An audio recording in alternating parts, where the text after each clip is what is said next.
مولاي صل وسلم دائما أبدا على حبيبك خير الخلق كلهم. Au nom d'Allah, le tout miséricordieux, le très miséricordieux. Louange à lui et que la prière ainsi que la paix soient sur son messager. Chers musulmans, nous vivons une époque de troubles, dans laquelle beaucoup d'ambiguïtés sont véhiculées contre la religion, souvent de la part de partisans de diverses doctrines athées. Et le principal sujet sur lequel ils prêchent le plus d'ambiguïté est bien évidemment la foi en l'existence de Dieu Allah. Au point que même certains de nos frères et sœurs en islam ont été déstabilisés dans leurs croyances, mais juste n'osent pas en parler par peur du regard de leurs proches. Alors afin d'ôter toute forme de doute qu'une personne pourrait éventuellement avoir sur l'existence de Dieu, et aussi dans le but de s'entraider à renforcer notre foi, j'ai voulu partager avec vous, dans cette courte vidéo, quelques arguments irréfutables que l'on retrouve dans la théologie musulmane prouvant l'existence de Dieu. Avant toute chose, sachez que la science et la raison, tous deux s'accordent pour affirmer qu'il y a à ce monde un créateur, un Dieu. Et il y a pour preuve de cela 4 principes rationnels que l'on va expliquer un par un, et là je vous demande d'être attentifs. Le premier principe est celui de la régression des causes. Ce principe logique signifie qu'il est non concevable qu'une chose soit sur une situation bien précise, puis que change cette situation sans qu'il n'y ait une cause responsable de ce changement. Car par défaut, les choses restent comme elles sont jusqu'à ce qu'une cause externe vienne les changer. Aussi, toute chose qui existe rentre obligatoirement dans une des 3 catégories suivantes. Ce qui obligatoirement existe, et qu'on appelle dans le langage philosophique le nécessaire, ce qui est impossible d'exister, et enfin, ce qui tout simplement est possible, c'est-à-dire qui peut exister comme ne pas exister. On l'appelle aussi contingent. Et ce monde dans lequel nous vivons, au sujet duquel les scientifiques s'accordent pour dire qu'il n'a pas toujours existé, lui, rentre dans cette 3e catégorie, la catégorie du possible, du contingent. Et tout ce qui rentre dans cette catégorie est de base inexistant. Et pour exister, a nécessairement besoin d'une cause, c'est-à-dire d'une force prépondérante, extérieure, qui va venir le faire sortir de son inexistence et l'amener à son existence. Et pour nous musulmans, cette force prépondérante est Dieu, Allah. Alors il se pourrait qu'après avoir écouté ce premier principe rationnel, viennent à certaines personnes qui veulent malgré tout persister à nier l'existence d'un créateur, l'envie de répondre en disant que dans ce cas-là, peut-être que ce monde a finalement toujours existé sans que personne ne l'ait créé. Et c'est là qu'intervient le 2e principe rationnel qui est le suivant, le sophisme de la régression à l'infini. Un sophisme chez les philosophes, c'est une erreur de raisonnement. Et la régression à l'infini, c'est l'idée de penser que chaque être a pour cause de son existence un autre être qui était là avant lui, et ainsi de suite, sans que jamais cette chaîne n'arrive à une cause première qui a obligatoirement toujours existé et qui a donné existence à tous les maillons de cette chaîne. Cette idée est bien évidemment fausse, car ce monde a nécessairement besoin d'une cause première ayant toujours existé et qui a donné à ce monde existence, mouvement et capacité à évoluer. Imaginez qu'un jour vous alliez rendre visite à un ami et que chez lui vous aperceviez une très jolie fleur qui en plus dégage une odeur qui vous plaît.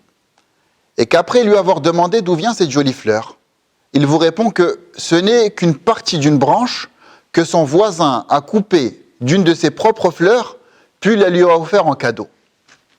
Alors ensuite, vous vous rendez chez ce voisin, vous l'interrogez, et il vous répond que lui aussi, qu'il n'a qu'en réalité qu'un morceau de la fleur, que lui-même a reçu d'un autre voisin. Puis vous allez voir cette 3e personne, qui elle vous répond pareil que la précédente, puis une 4e, une 5e, une 6e, et ainsi de suite. Jusqu'à ce que quelqu'un vienne à vous et vous dise que cette chaîne de personnes que vous interrogez afin d'arriver à la racine de cette fleur, jamais ne s'arrête et continue à l'infini. Il ne fait aucun doute que vous allez lui répondre que cela est impossible. Car n'importe quelle branche, peu importe la grandeur de sa taille, a forcément une racine d'où va commencer son existence. Et il en va de même pour notre monde. il a forcément une cause première qui lui a donné existence. Après avoir exposé ce deuxième principe, certains voulant continuer à nier l'existence de Dieu sont capables de nous dire « D'accord, il y a sans doute à la création de ce monde une première cause. Mais que pensez-vous de ceux qui disent que cette cause n'est ni plus ni moins qu'une nébuleuse qui était composée de fumée et de gaz.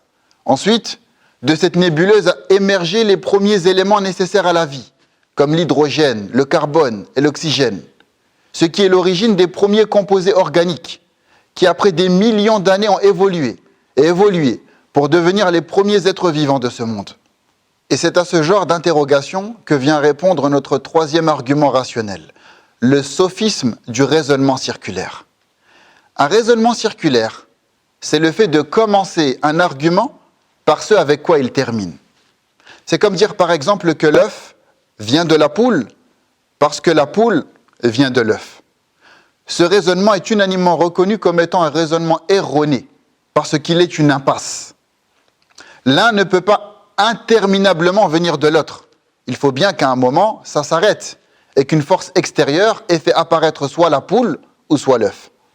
Et c'est la même chose avec cette histoire de nébuleuse, qui serait, après avoir existé, la cause de sa propre existence. Ils nous disent qu'elle a soi-disant existé toute seule. Et lorsqu'on demande quelle est la cause de son existence, on nous répond qu'elle est elle-même la cause de sa propre existence. Et quand on demande comment sait-on quelle est la cause de sa propre existence, ils répondent parce qu'elle s'est mise à exister toute seule. Ce raisonnement est considéré comme faux chez tous les gens doués de raison. Ces trois premiers principes rationnels sont des preuves irréfutables par lesquelles le Coran lui-même argumente pour démontrer l'existence de Dieu. Le Coran nous dit « Am khuliqu min ghayri shay'in am humul khaliqun » ce que l'on pourrait traduire par « Ont-ils été créés à partir de rien ou sont-ils eux les créateurs ?» La question rhétorique « Sont-ils eux les créateurs ?» met en évidence le sophisme de l'argument circulaire.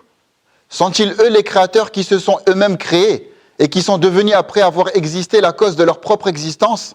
Quant à l'autre question rhétorique, ont-ils été créés à partir de rien? Elle met en évidence à la fois le principe de la régression des causes et celui du sophisme de la régression à l'infini. Ont-ils été créés à partir de rien et se sont mis à exister sans qu'une cause extérieure première ne soit responsable de leur existence?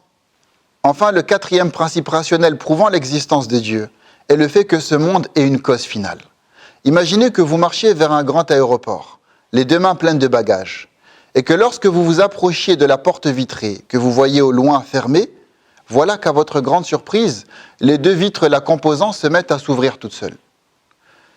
Puis après que vous ayez franchi la porte et soyez rentré à l'intérieur de l'aéroport, vous constatiez que les deux vitres de cette porte se referment derrière vous pour redevenir comme elles étaient au départ.